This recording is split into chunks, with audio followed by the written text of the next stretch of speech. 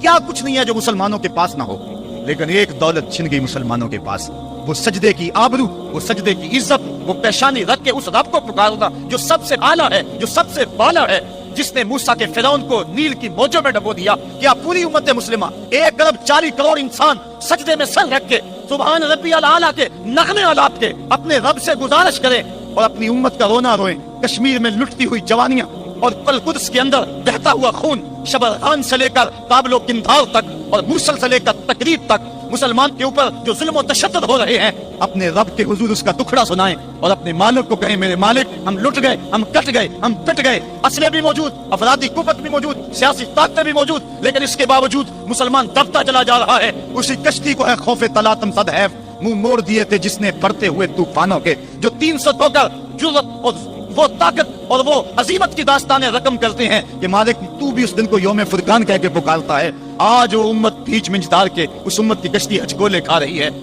ہماری فریاد، ہمارا استغاثہ تیرے سے ہے، میرے مالک ہمارا کھویا ہوا وقار بحال کر دے اور اس امت کو اس مرتبہ کمال تک پہنچا دے جس مرتبہ کمال تک یہ امت پہلے پہنچی تھی، اور ان کا کھویا ہوا وقار بحال کر دیا جائے۔